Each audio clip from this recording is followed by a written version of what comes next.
everyone.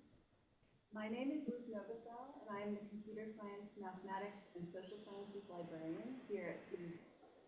I'm a white female with blue eyes, gray and brown hair, in a ponytail, and I'm wearing a red t-shirt. I would like to welcome you all to the 2024 CU Boulder Disability Symposium. And I am so happy today to be able to welcome you to this panel presentation, which is titled, Let the Herd Be Heard, the perspective of people with disabilities at CU Boulder as provided by the Association for Students with Disabilities. The panelists have said that they would like to introduce themselves. So I will start out this session by introducing the Disability Symposium and offering a land acknowledgement. So the University of Colorado Boulder is hosting this Disability Symposium to acknowledge that more work must be done to improve inclusion of persons with disabilities on the Boulder campus.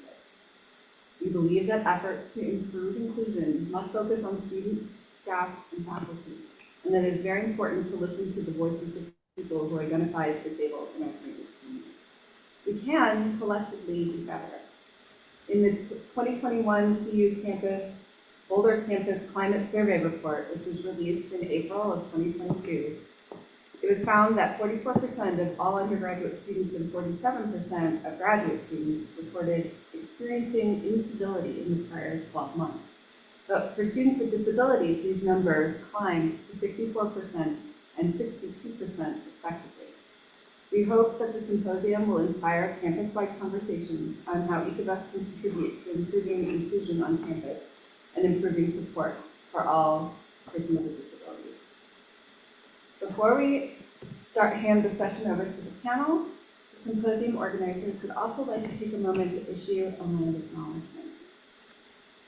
The University of Colorado Boulder, Colorado's flagship university, honors and recognizes the many contributions of Indigenous peoples in our state. CU Boulder acknowledges that it is located on the traditional territories and ancestral homelands of the Cheyenne, Arapaho, Ute, and many other Native American nations. Their forced removal from these territories has caused devastating and lasting impacts. While the University of Colorado Boulder can never undo or rectify the devastation wrought on Indigenous peoples, we commit to improving and enhancing engagement with Indigenous peoples and issues locally and globally, which we will do by recognizing and amplifying the voices of Indigenous CU Boulder students, staff, and faculty and their work, educating, conducting research, and supporting student success and integrating Indigenous knowledge, and consulting, engaging, and working collaboratively with tribal nations to enhance our ability to provide access and culturally sensitive support, and to recruit, retain, and graduate Native American students in a climate that is inclusive and safe. So thank you for joining us this morning, and with that, I'm going to hand it over to our panel. Okay, thank you so much for that introduction, Liz. Thank you, Brad, and all the other organizers for having us here. My name is Casey Boyd. I'm the president of the Association for Students with Disabilities and a graduate student in the chemistry program. Currently, I'm working on my PhD. Fingers crossed, just 2 more years. I'll be serving as the moderator for today's discussion. So today we'll explore topics that can influence the ability with people with disabilities to succeed here at CU Boulder and beyond. It is a topic of particular importance as we strive to create inclusive environments where every individual can thrive.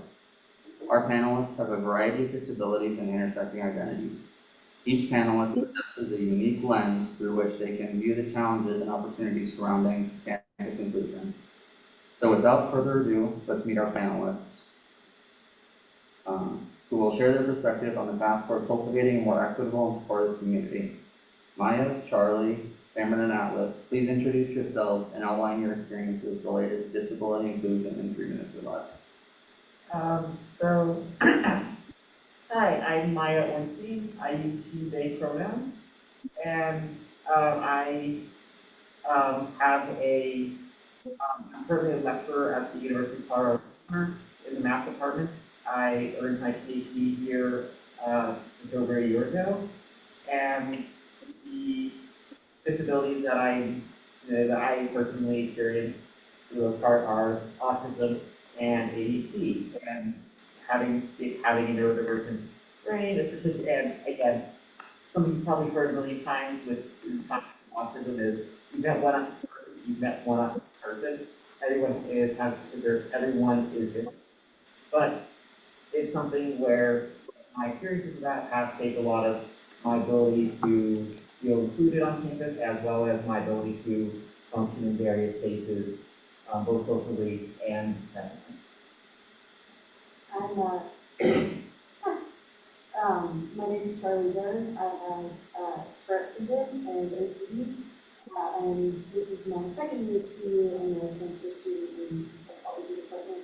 I was diagnosed with Tourette's at 16, which is a lot later than most people, because I don't know, mostly confused at why I moved to where I did, and other weird, it is a disease.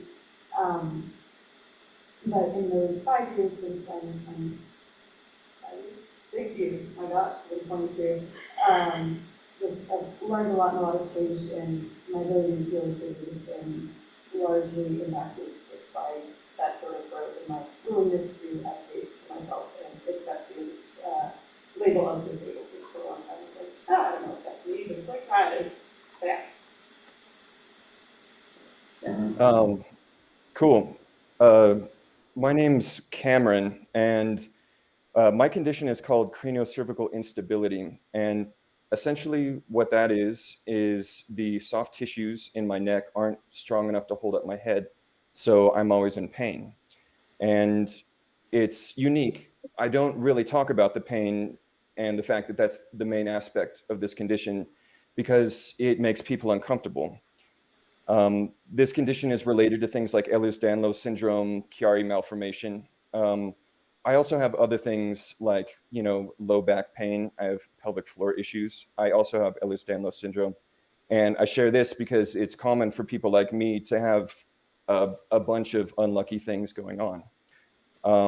My accessibility needs are, I can only really stand for 5 to 10 minutes, and I need to have neck support constantly available.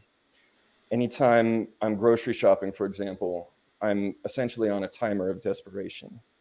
I can't talk to tall people comfortably. I can't sit in school chairs. And as a result, I haven't been to a concert in 5 years. I went 4 years without eating at a restaurant or being on the second floor of a building. I can only go to the kava bar because it's the only place with couches. I use mobility aids that some people might make fun of or don't believe. I have a weird looking chair that I take with me places, and I have an adaptive setup in my car that lets me drive reclined like a lowrider. And because of all this, I need online classes, which is part of why I didn't end up going to CU. I met these amazing people when I moved to Boulder last October. There was a doctor up here that I needed to see that wasn't in New Mexico. And when Casey asked me to do the panel, I agreed because I have an uncommon story that I think could expand able-bodied people's notion of disability. And also, this is for all the people like me who are in too much pain to speak at a symposium.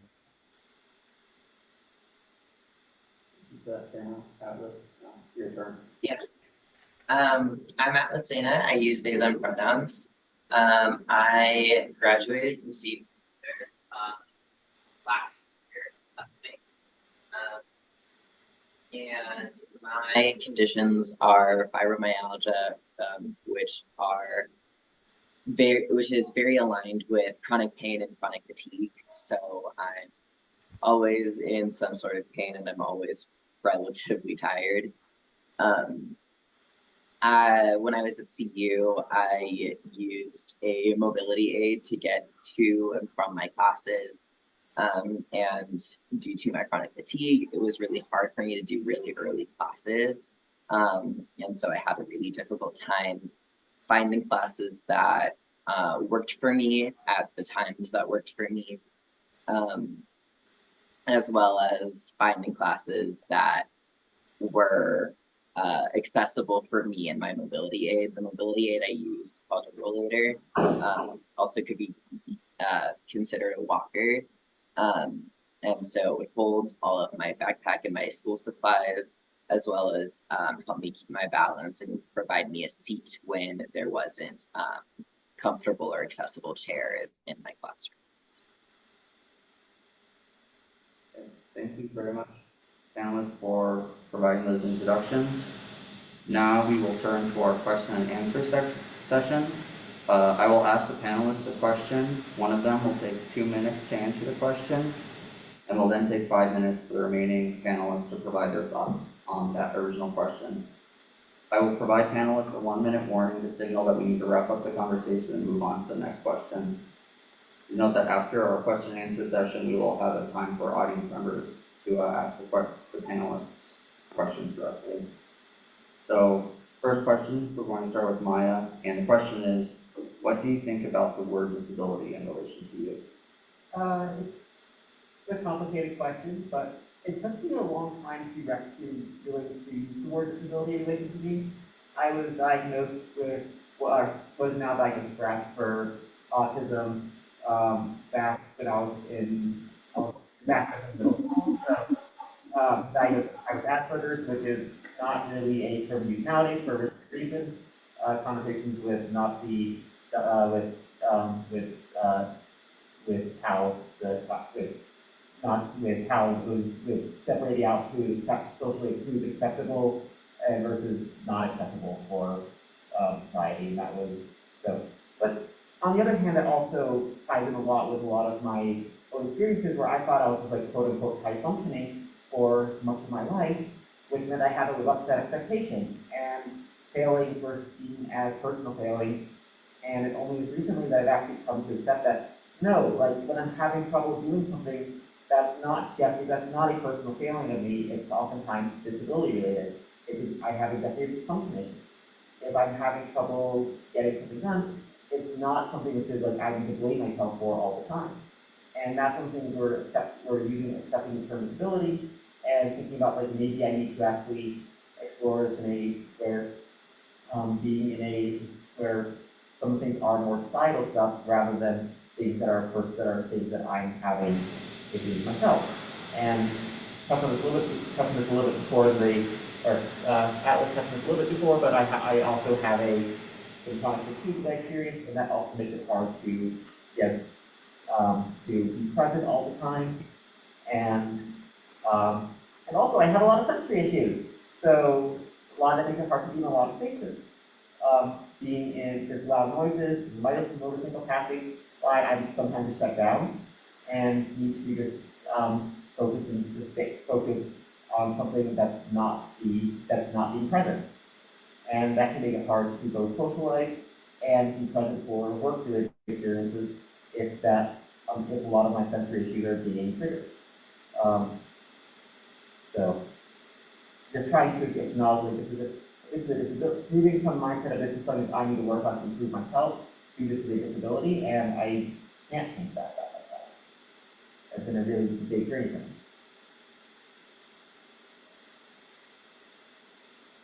Okay. I mean, the three of you can jump in however you want. So I just had to panic about this. For me, I think I've been told before, and my stuff isn't very active now, so it's not like a clear picture of what my trips can look like. It's a very calm morning, which is nice for me. But so picture it felt like there was sucks. Oh, one second, I'm so sorry. I think at times it can be like with my condition specifically, people will be like, oh, if you were just allowed to tip freely sort of thing, you wouldn't be disabled by it. And I enjoy the social model of disability and stuff, and that makes sense.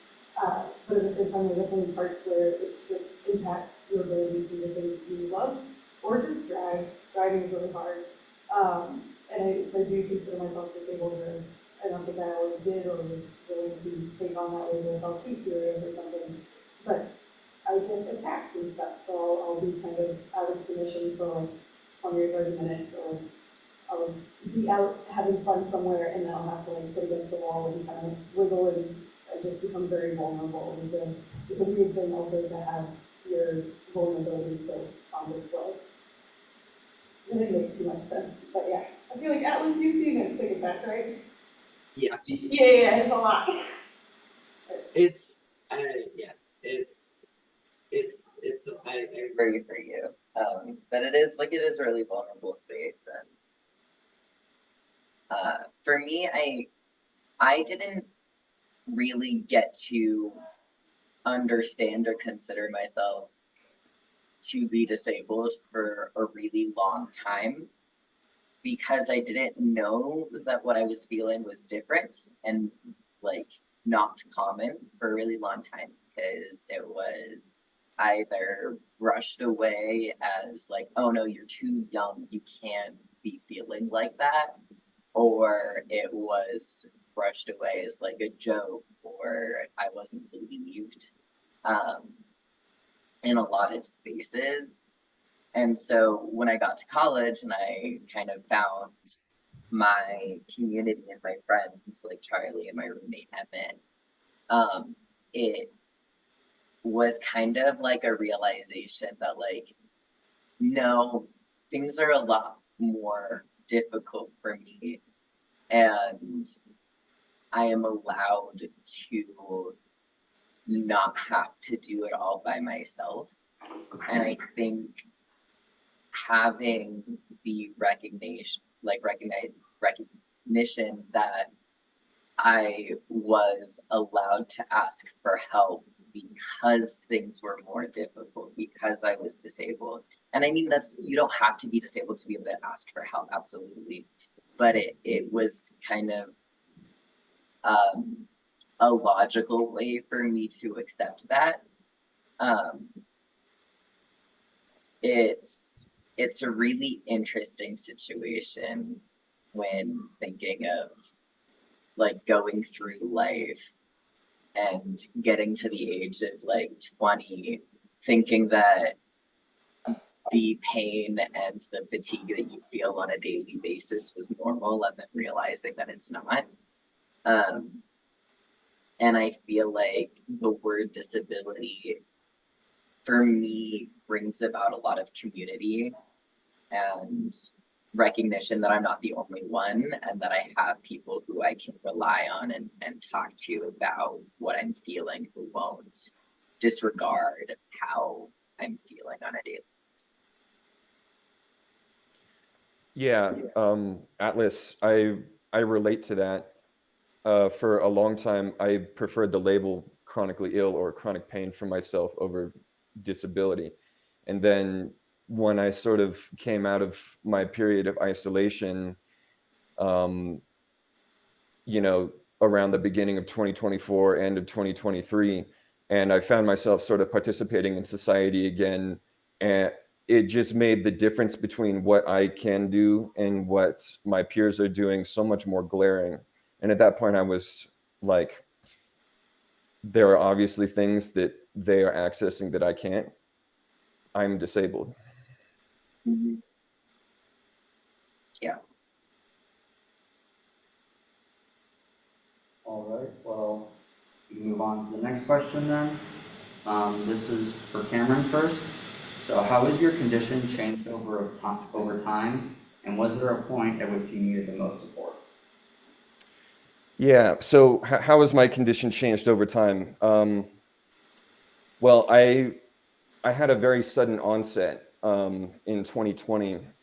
I used to be an athlete and a musician, and I used to, go to undergraduate school and live in a dorm like the rest of my peers. In 2020, with the sudden onset, it was almost overnight that I went from doing all of those things to not being able to leave my bed because I was in so much pain. And I've been on opiates for 5 years. I've been using lidocaine patches for 5 years. I've really been through hell. In 2020, I basically lost all of my friends, my entire community. And it didn't get better, but I did learn to work with it, you could say. And during this period, which for me was really 2020 through midway through 2023, the majority of it, I was homebound. I didn't drive for months on end.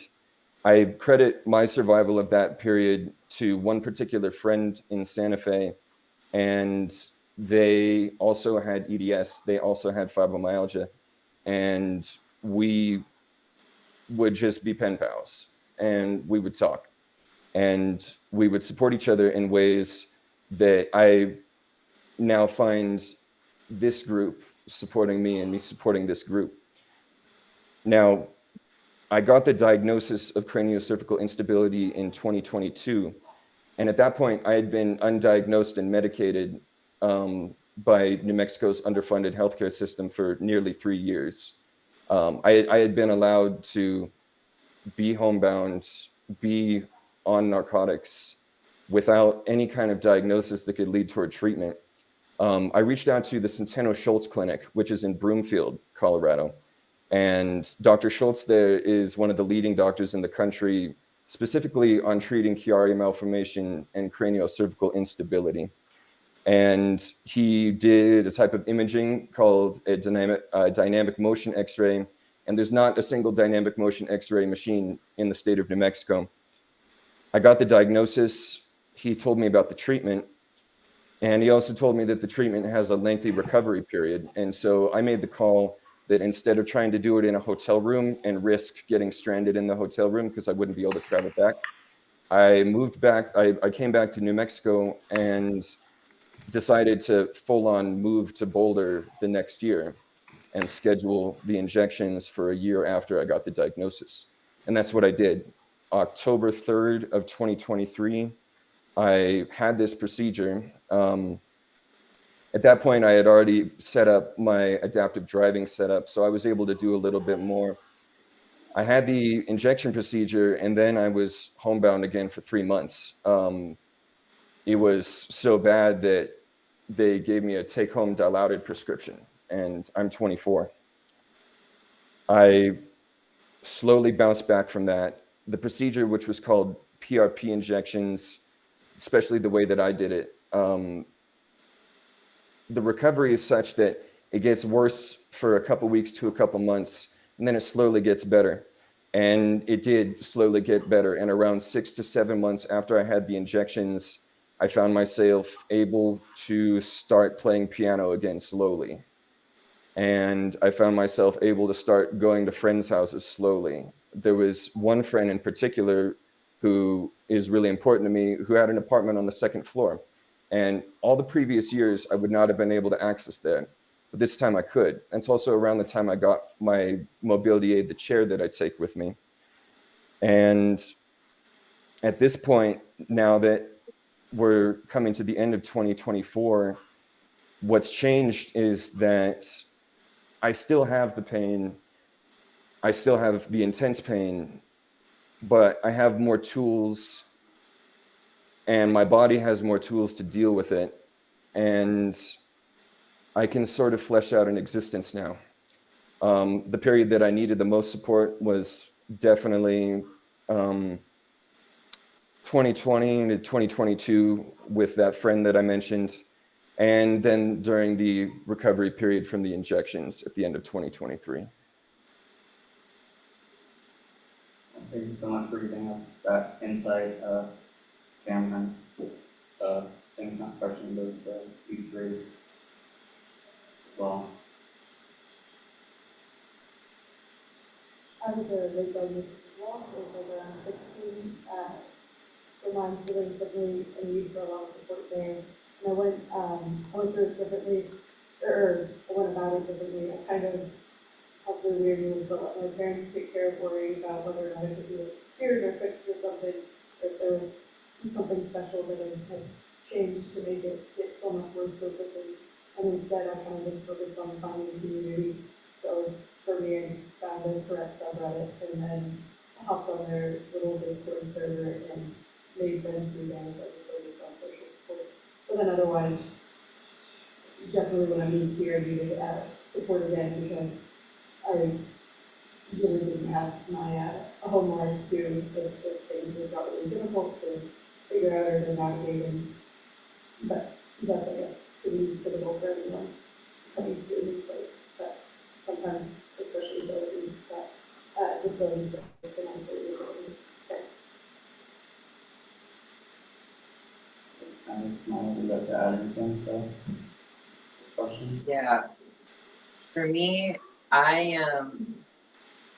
looking back is really hard because I look back at all of who I was when I was a kid, and I look at all of the things that I was able to do, and it makes me think like, oh, like if I was once able to do those things, why can't I do those things now? Like I used to go on walks every day. I used to go and ride my bike everywhere. I taught myself how to skateboard at one point. But now I can't really stay standing or walking for more than an hour. And it's significantly improved since I've gotten my diagnosis because now I have medication that can support me and I'm far better at managing my energy and my capabilities because I know like how to manage it better now. But it's still really hard like looking back and seeing how much I had to give up and how much I feel incapable of doing things because of how significantly like my mobility has decreased. For example, I miss roller skating so much, and Charlie goes roller skating every week and invites me to go roller skating, and I have to determine based off of my pain and my exhaustion and my energy levels whether or not I'm going to be able to go. And I still haven't gone, and it sucks because I want to go so bad, but it's all so determined on my job, my work, and how I'm feeling on a daily basis. And even when I do make the decision to go in and make those plans and things like that, I have to make sure I have like liquid IV on me at all times. I have to have Tylenol on me at all times. I have to have like, if I'm going roller skating, I have to have a change of really comfortable shoes with me for afterwards. It's all like I am always constantly preparing for things that may or may not happen, just in terms of trying to figure out how to make my life as accessible as I can because other people won't. Yeah. Yeah, so changed over time for me.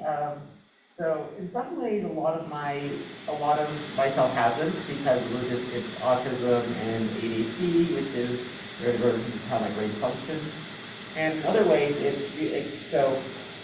in other ways, like my understanding of myself and my ability to manage my social life and other connections and ability to advocate for myself has.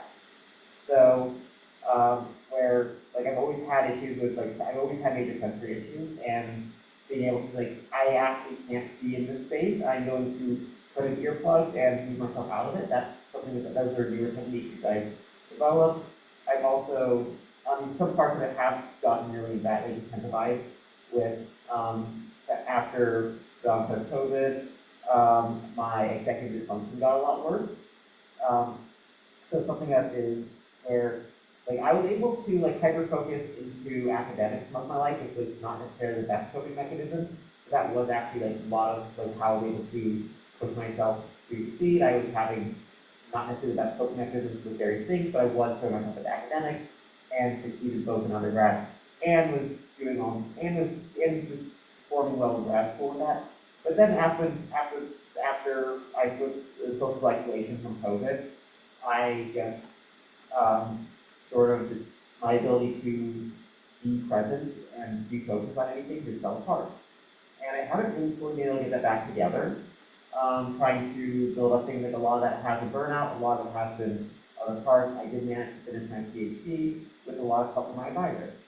And that was, just him, like, honestly, a lot of it was like, I should be able to, I should be able to do this. I was able to function with this, like, just before, and then I lost a lot of that ability to focus on that, and partly because like other things came into work, also occupying a lot of focus in my mind. I was also starting to transition, and um, um, and that just ate up a lot of my little bit, not the limited amount of energy I did have. So I lost, so I just wasn't able to get anything done for a while.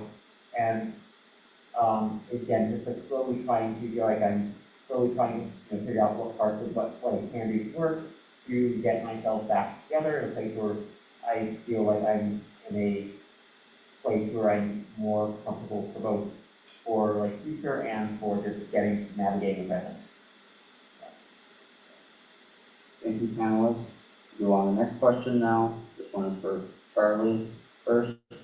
How would you describe your efforts to get support from institutions at CU and beyond? And was the support you received adequate and administered properly? I think for me, I'm lucky that the accommodations I need are pretty like boilerplate with like very extended time and it's and like separate testing rooms and stuff. So for the most part, it's been fun, especially for me because I'm in the psych department. So most of my professors were like, oh yes, I somewhat understand what your situation is. So people have been very willing to work with me. There was one issue just at the start, because I had a small scholarship but was not able to use it because it required 12 hours and I couldn't get approved for reduced course load. And I wanted reduced course load at the start just while I was moving here and adjusting and that sort of thing. But personally, I think that's a problem for everyone that you shouldn't have to do the 12 hours in order to access the scholarship. So I lost that, but that was the one thing that's really happened. But for the most part, my stuff has been pretty, standard. I think people make fun of like how you can always get your time and a half sort of thing. It's like that's the one accommodation anyone can do. But that makes sense. Yeah, that's something that's spoken about jokingly, but also kind of lamenting that that's basically the only thing that people hear usually. Otherwise, yeah, Maya, Atlas, and Cameron, have what your experiences are. Yeah, I mean, I've only really started entering the public sphere enough that I need to ask for accommodations in the last 8 months. I only started going to school again in the last 8 months. And since that period, the main accommodation I've asked for is, can I bring my chair? And usually the answer is yes. Another accommodation I've asked for is, can I take this class online? And usually the answer is no. And the issue with that for me, well, with the chair, I can take a chair somewhere and I can use it to access a place, but it doesn't mean people aren't going to look at me weird, or it doesn't mean people are going to say stuff like, I wish I brought a chair, or you look comfortable, or just stare. And when it comes to online classes, I understand that, but I do wish that online classes were more common. It seems to me that, after during COVID, because COVID is still going on, when Zoom became so necessary, that was like an accommodation that disabled people had been asking for years and had been told, no, we can't do that. It's not reasonable. Same thing with curbside pickup, which I use all the time. Both of those things were told to us that they weren't going to be reasonable, or they weren't going to be economical. And then as soon as able-bodied people needed them, suddenly they became reasonable and economical. And so what I'm hoping that can show us is that things like curbside pickup, things like online classes can benefit everybody, and hopefully they'll be more common. Absolutely. And I'm gonna also go a little bit into that next question, but in terms Nice. of accessibility things, for CU, um, I have noticed for both me and a bunch of my friends that CU has a certain like array of accommodations that they are willing to give, and that is it. Regardless of what your disability is, regardless of whether or not you need those accommodations, you are going to get that array of accommodations. And that can be really helpful for those who need it, but they will not give you any accommodations other than what they already have written down. And that is really frustrating and really difficult, because if you are looking for accommodations and you're requesting a specific accommodation, you can't receive it because they don't have it written down, so they can't give it out. And I have had the experience also, same as Cameron, where I can't take classes before 10 a.m. It's not something that I'm capable of. I Yep. can't get out of bed. And so I look for classes that are past that, but so many classes are required and only provided at 9 a.m. So I would need an online alternative.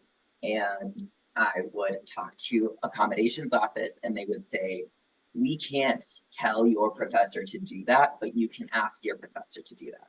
So I go and I talk to my professor, and most of the time they're like, I don't know, go talk to the accommodations office. And I'm like, I can't keep going back and forth between this game of you're telling me to go to somebody else and they're telling me to go to you.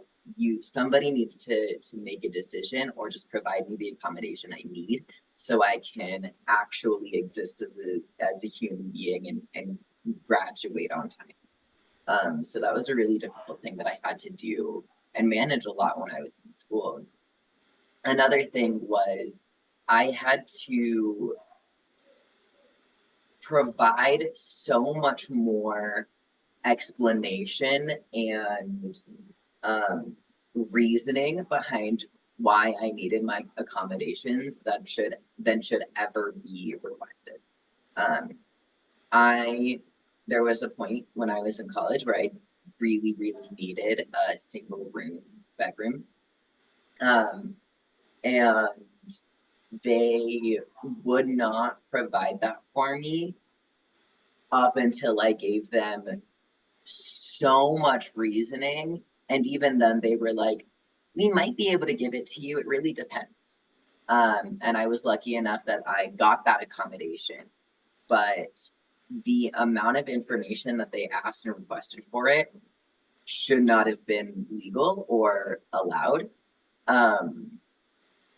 And it was just really frustrating and difficult having like these back and forths and these unknowns of whether or not I was going to get a needed accommodation or not. Um, it's frustrating. Well said. We can try and move on to the next question, but Maya, if you want to give a quick response. Sure. Yeah, so just a couple quick things is like I'm currently a lecturer. One of my experiences, I never really knew how to ask for stuff from students, so that's something I don't really have experience in that end. I have experience from like working coordinated classes where we have trouble working hard to meet individual students' needs because classes are because we have so many students in the class and trying to manage like what is like how do we do this like in some ways it's like trying to promote equality over equity, where it's how do we make it fair for everyone rather than trying to like providing the space for many individuals. And it's also just a lot of things where like a lot of things where I have trouble like, oh, like I like this like you are asking me to be doing this thing and not providing me like whether I'm allowed to do X, Y, Z. So I have to ask for clarification about that, and sometimes like I see other people doing that, even though it's people who are not supposed to do it. So, and that's something that can be a bit hard on my end when working as a professional. On a related topic, or also like, I did ask one of the comments we did get through to you was, or if my department was also like working on that way or going to me anyways, but when I first picked from grad student lecturer, I was put in a office with a windowless office with really harsh fluorescent lights, and by the end of the semester, I was having anxiety attacks of going in my office. So that was not a good space to be.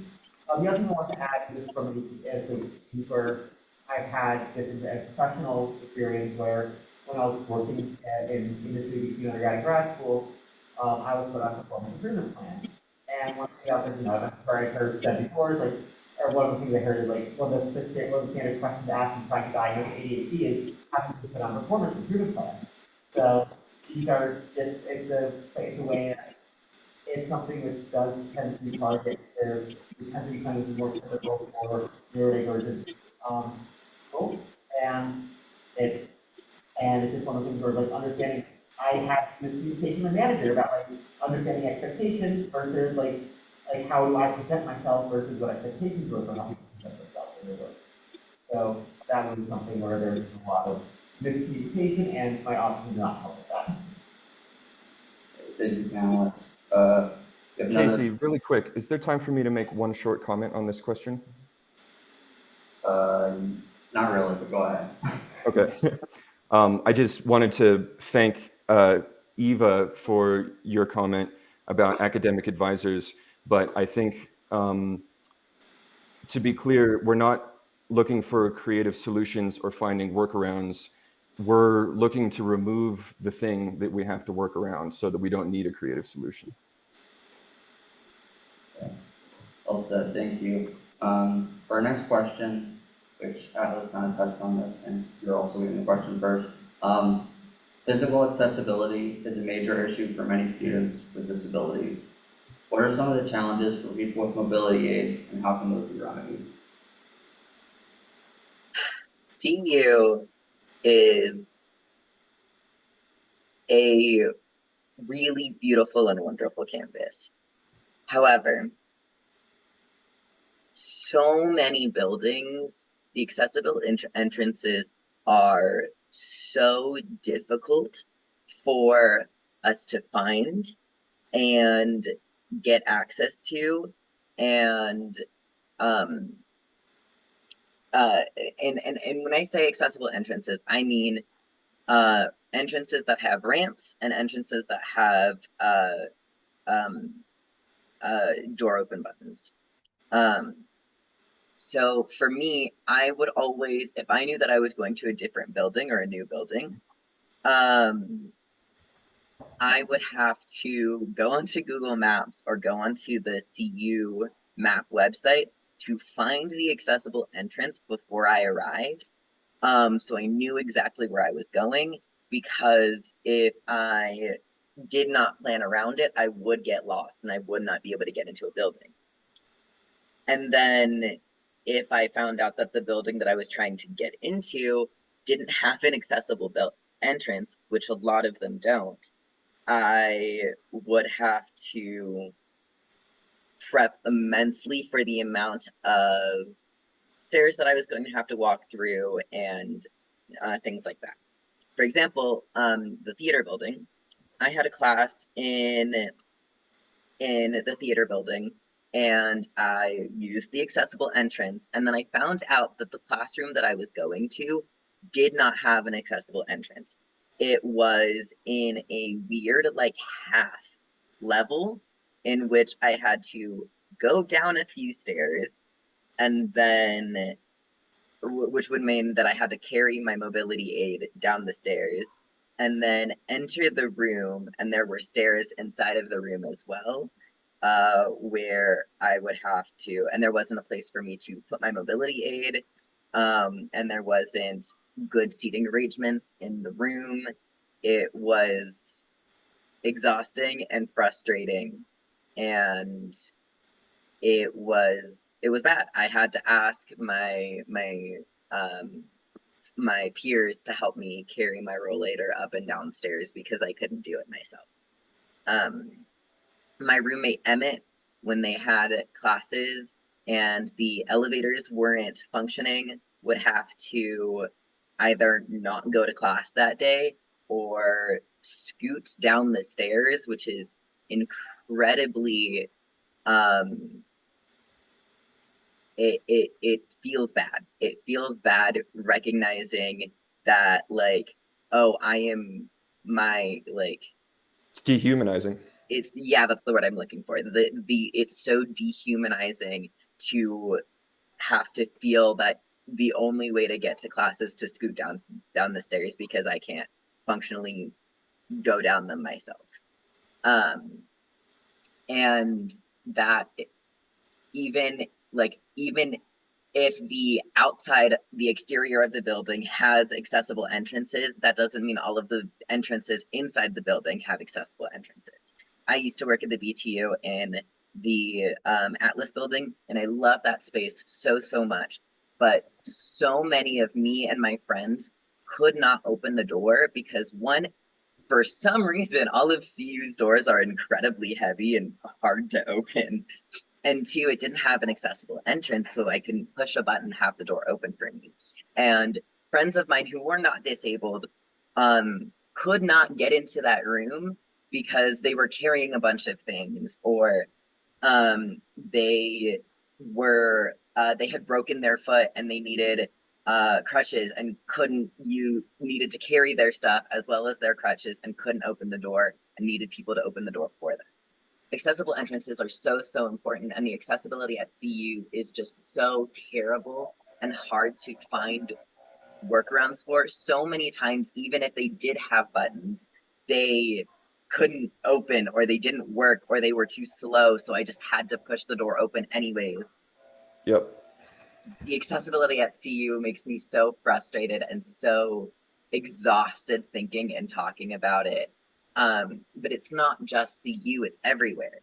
CU is just one example about how important and non-addressed physical accessibility needs are. Yeah, I could talk for hours about this, and I would love to hear what Cameron has to say. Yeah. Yeah, well said, Atlas. I've also had the experience of wanting to attend an event at CU and needing to look up the map and plan out where I'm going to park. And then maybe there's not parking, or the parking spot's too far away, because that's my thing, is standing and walking, you know what I mean? And the parking spot's too far away. And so I have to budget time to rest on the way to get to the event. And that's a half hour that an able-bodied person doesn't have to spend getting to the same event. And that's something that CU can prevent. And another thing that I've experienced is, planning to use like accessible parking and showing up, and maybe all the accessible parking is used up, or construction is parked in accessible parking. And so I turned around and went home. And that hurts. And there's a couple other practical things on this that I can talk about. Big lecture halls, the kind that like go down several levels, sort of auditorium style lecture halls. How do you access those if you use a wheelchair? How would I access those if I use my folding chair? Another thing that comes to mind is, like Atlas said, if you're somebody who uses crutches, and just to be clear, many people don't know that there are people who use crutches full time as a mobility aid, not just for a temporary injury. If you're somebody who uses crutches as your mobility aid, you need those buttons to work, but you also need to have help getting your food when you're in the lunch line at the meal plan that you're paying for. Because if you're using both hands to get around, you can't carry a tray. And that's something that can be prevented. And yeah, I think people are generally pretty accommodating about that one if you ask, but I just bring it up because people don't really know about it or think about it. I think that's what I got for that one. Sorry, I will also say that like another situation is gosh, I completely spaced it. I was responding to people on messages, but we have 10 minutes left, so I'll open it back up. Yeah, I'm kind of a terrible moderator. I can do that. I'm really good at chemistry, not good at. So for our next question, I'm gonna have to cut it short and you all might have to speed talk. Sorry about that. Hey, but we're trying to provide clean energy for you, so you need to cut me some slack. Please discuss, panelists, please discuss resources you have found to be particularly useful. This could include resources from a campus office or resources from nonprofits or advocacy groups at the local, state, or national level. Also, please mention any representations that you can point attendees to understand better.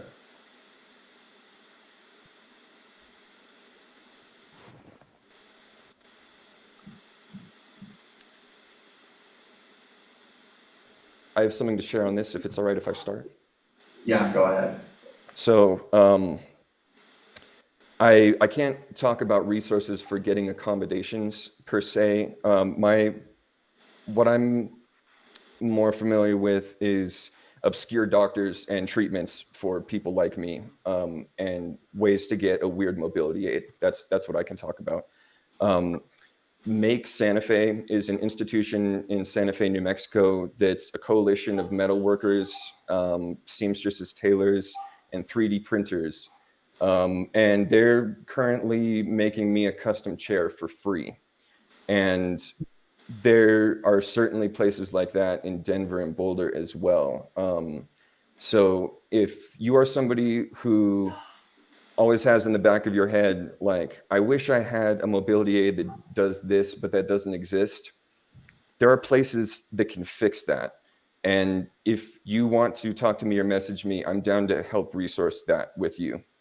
The other thing that I want to bring up is this club, the Association for Students with Disabilities, like, warmed my heart and made me feel safe in a new city. And I'm sure they would do the same for you if you reached out. The Centeno Schultz Clinic in Broomfield. If you're somebody who has weird, unexplainable neck or back pain and your MRI didn't show anything, you should hit those guys up because they can give you a dynamic motion x-ray and that'll show something that the MRI doesn't. And then they will also be able to give you a treatment. And that treatment like helped me, so it might help you. If you're somebody who's struggling with things like fatigue, myalgic encephalomyelitis, things related to like skin pain or just other weird kind of janky things that your primary care doctor doesn't really give much validity to, Jill Schofield at the Center for Multisystem Disease in Denver, she will know what to do and she'll know what tests to order. Yeah, I can't recommend her enough.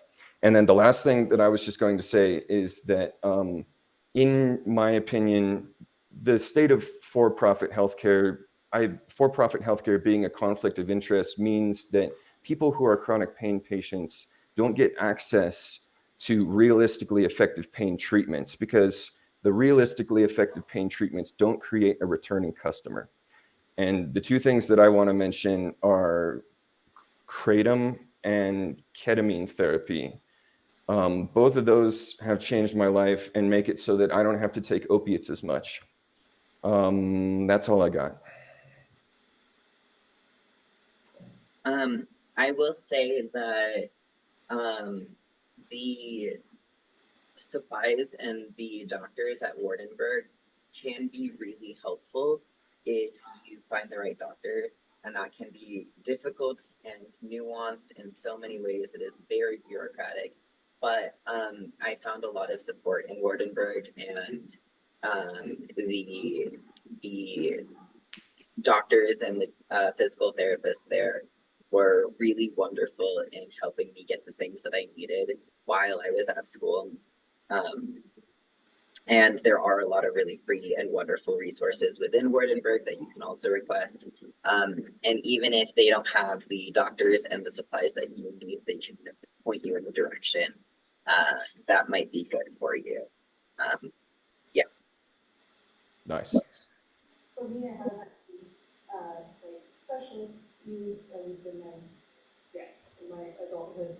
But I do just appreciate the representation of threats, and I think that's all you get asked about a lot when you have so many people I'm incredibly familiar with. I like how Oliver Sacks writes about threats. He has two different stories in two of his books, and then also I still like the movie Niagara Niagara, but my parents don't like it. They think it makes us look bad, but it feels accurate to how his things are. However, it does focus on someone with Capoeira, which is like the Boulder County, and that's only 10% of us. It is me as well, but yeah.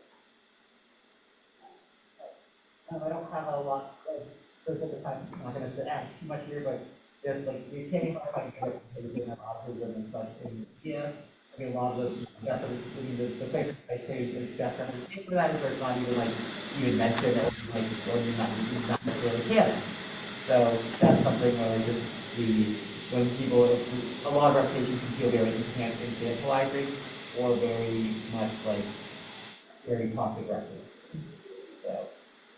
Yeah, I was going to add Temple Grandin, but the organizers got that covered. That was in terms of, I have autism personally, and she has been been a very good representative for what people with autism do. And okay, now we'll open up a question and answer session, which is cut short. My bad, but so there's a question from the audience now. Yeah. Hi. I'd like to just remark on the kratom solution you were saying.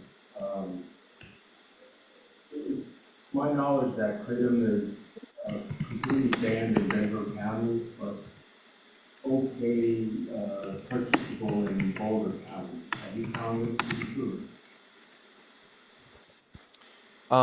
I'm sorry, can you repeat the second part of your question, please? That kratom is legal to purchase in Boulder County, but it's completely banned in Denver County. Did you find this to be true? I didn't know anything about that, actually. That's all. Okay. We can take questions over Zoom. Most of the comments on Zoom have been supportive of the presenters, the panelists, for sharing. There have been a couple of individuals who have noted that academic advisors are trying to address some of the systemic barriers that exist in the system, that they want to be here in the present to help navigate disability services and faculty. They know that's not a long-term solution, but they want to take some of that burden off of students who might need assistance. So that was a running conversation. But I'm not seeing, oh, 2 new messages. I'm not seeing any outstanding questions. I was taking notes. Liz, did you see any questions popping up in the chat on your end? No, okay. So yeah, I don't believe there are any remaining questions on Zoom. So what is this about an advisor kind of linking between your academic advisor and the disability center?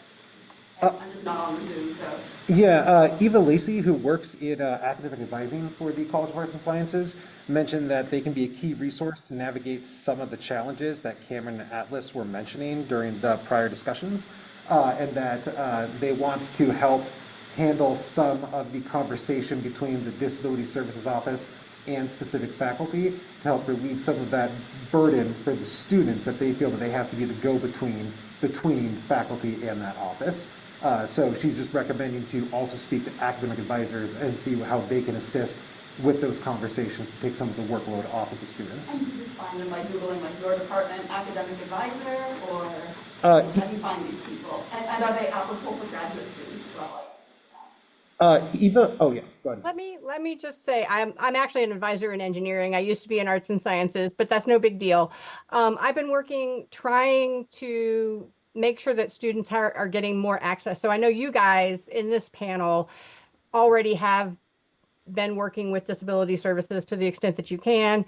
And I really appreciate that. And every undergraduate has an assigned academic advisor. They have a person that they can click on in their calendar immediately. Graduate students all the graduate programs are run differently. So you would definitely need to connect with whoever the director or the graduate program professional is for that.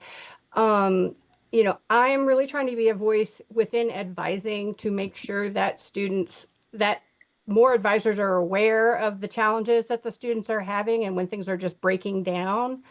Um, and I actually sent this question to Atlas, but I'm just going to go ahead and ask it because I think, and I will be there, what steps have been made by ASD to actually get all of these people in the room? Jess Doty and the people from her office, which is Health and Wellness, she's the Vice Chancellor for Health and Wellness, the ADA representatives, the disability services. I mean, I'm frankly disappointed that none of these people are here in this space right now. And I'm going to tell them that because I don't shut up. And I'm actually a staff member, a neurodiverse staff member. So I, you know, have my own disabilities and I'm hearing impaired. So blah, blah, blah, blah, blah. You guys, oh, Jess, you're all here. I'm so sorry. I didn't mean to say that. Thank you so much. I hope really, really, really hope you're listening because this is what I hear a lot. And it just doesn't, it's just breaking my heart. It breaks my heart every single time I meet with these people because I've met with Cody one-on-one in the past as well. So sorry, Jess, I'm sorry about that. I scanned the list and I went over your name. Anyway, sorry for my impassioned plea, but every undergraduate does have an advisor and every graduate student, there is a program person. But unfortunately, there is still a disconnect between advising and how much impact we can actually have with students. So I'm working on that too, just as one of the side things that I don't get paid to do. So I need to finish up, but I'll give a closing statement in a second. I will say I've gotten like interview requests from like journalism majors and stuff, and the question I get asked a lot is, have things gotten better, like, as I've been here?